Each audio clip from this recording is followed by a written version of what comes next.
کا مقصد کیا ہے، اس عنوان پر یہ پروگرام ہے۔ اور میرے خیال سے تقریباً یہاں جتنے احباب تشریف فرما ہیں اور جتنے بیانات ہو چکے ہیں، اس سے پہلے کبھی آپ نے اس مسجد میں جمعہ پڑھا ہو تو کئی مرتبہ آپ نے یہ بات سنی ہوگی کہ حضور کے دنیا میں آنے کا مقصد کیا ہے، اور وہ مقصد ہر شخص کو معلوم ہے کہ اللہ کے رسول صلی اللہ علیہ وسلم کے آنے کا مقصد بھی وہی ہے جو حضرت آدم علیہ السلام سے لے کر حضرت عیسیٰ علیہ السلام تک کے تمام انبیاء اور رسولوں کا اس دنیا میں آنے کا مقصد ہے۔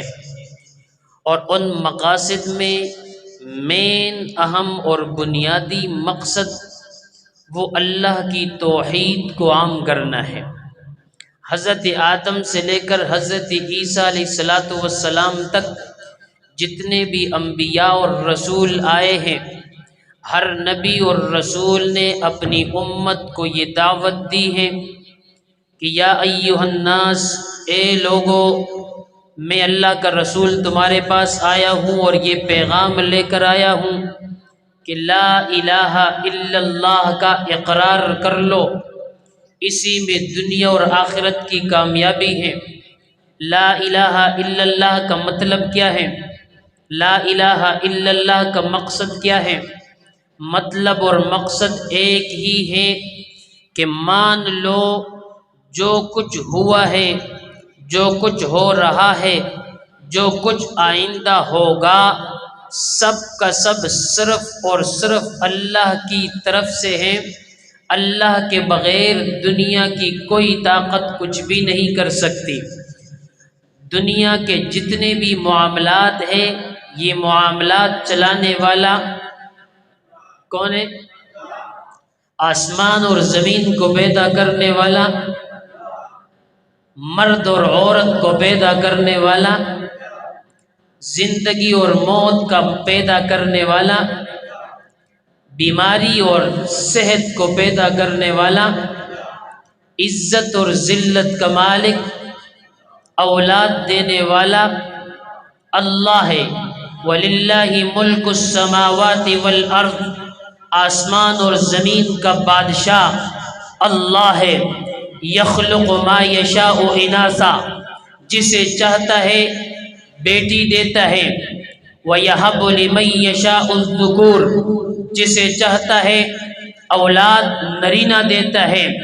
وَيَهَبُ لِمَن يَشَاءُ الذُّكُورَ أَوْ يُزَوِّجُهُمْ ذُكْرَانًا وَإِنَاثًا، جسے چاہتا ہے ایک وقت میں لڑکا اور لڑکی دونوں دے دیتا ہے۔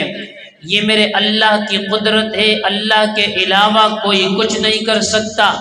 وَيَجْعَلُ مَن يَشَاءُ عَقِيمًا، جسے چاہتا ہے بانجھ بنا دیتا ہے۔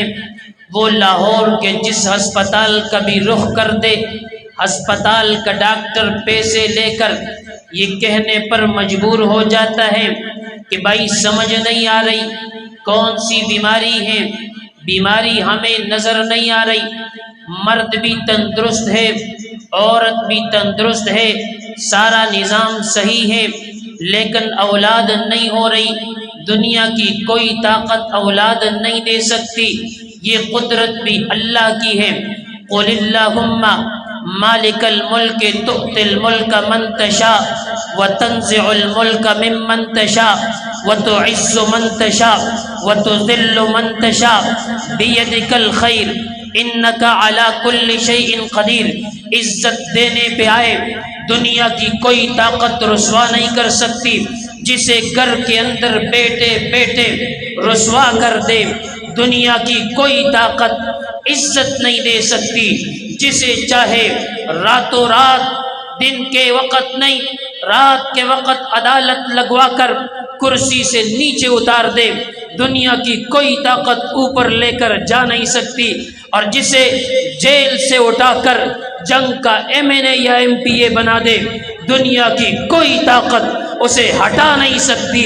یہ مجھے اور آپ کو بتایا جا رہا ہے، آدم سے لے کر عیسیٰ تک جتنے بھی نبی اور رسول آئے ہیں، پیغام ایک تھا کہ دنیا میں جو ہوا ہے، جو ہو رہا ہے، جو آئندہ ہوگا، کرنے والی ذات ایک اللہ کی ہے۔